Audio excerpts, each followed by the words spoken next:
Washington, CNN.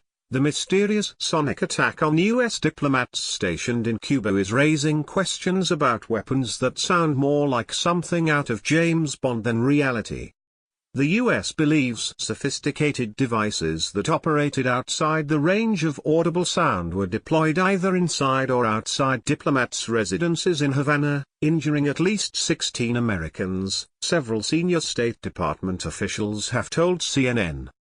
The attacks, which began in November and ended this spring, left some with mild traumatic brain injury, 2 might have permanent hearing loss, and the invisible assaults may be continuing against other targets, with Canadian diplomats and their family members reporting similar symptoms in June.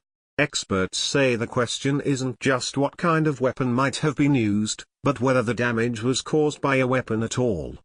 While a multi-agency investigation is underway, publicly available information is largely anecdotal, and not a good basis for drawing conclusions, these experts warn.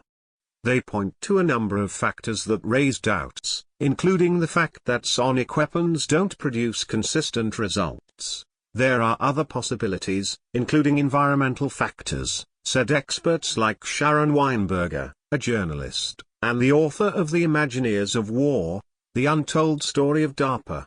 Others, such as former Foreign Service officer James Lewis, point to the possibility of human error, in particular a surveillance operation gone wrong.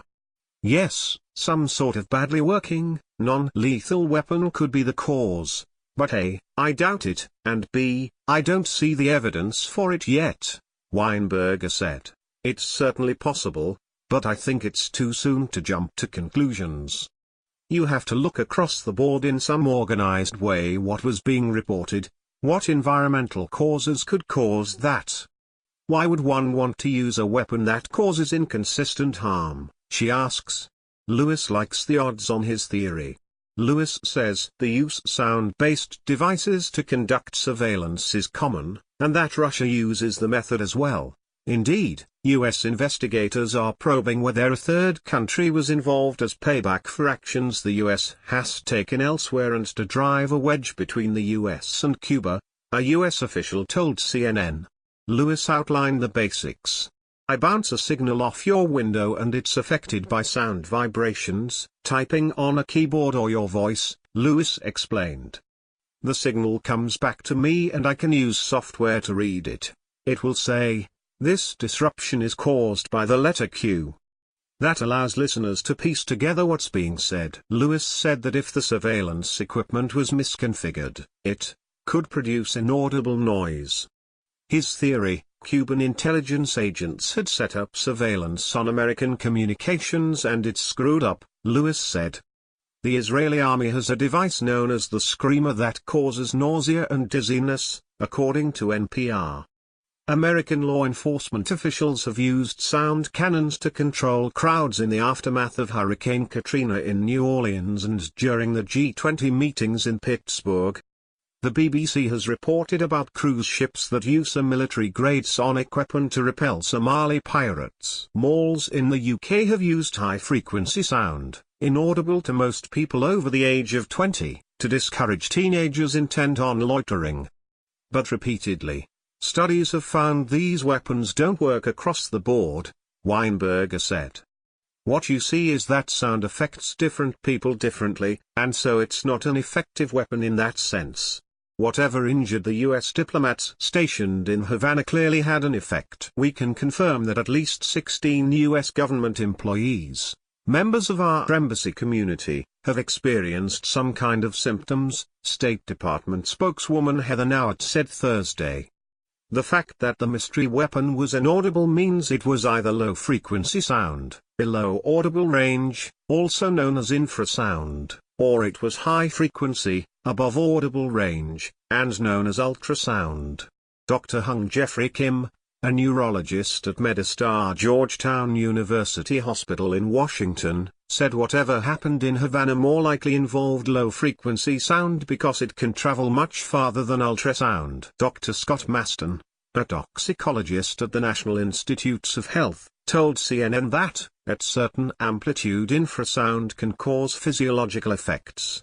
It can change heart rate, respiratory rates, blood pressure. A 2001 survey by the NIH found reports that low-frequency sound could cause vertigo, imbalance, intolerable sensations, incapacitation, disorientation, nausea, vomiting, bowel spasms and resonances in inner organs, such as the heart. Low-frequency sound can permanently affect balance and hearing, and can travel deep into your brain, causing nerve injury and potentially microhemorrhage, affecting cognitive function and memory if there's long-term exposure, Kim said. Most of us know that if you are exposed to a loud noise like a blast, you may experience hearing loss from it, said Kim. However, if you have the low-pitch sound or high-pitch sound, like low-frequency/high-frequency sound, then you cannot really perceive these sounds. Even though low-frequency sound can lead to permanent damage to your ear, as well as in your brain, Kim said, you don't know how long you've been hearing it or how loud these noises are. Both Lewis and Weinberger point to that fact, and say that if the goal was to harass Americans, a silent, invisible attack wouldn't be psychologically effective because the victims wouldn't know they were being harassed.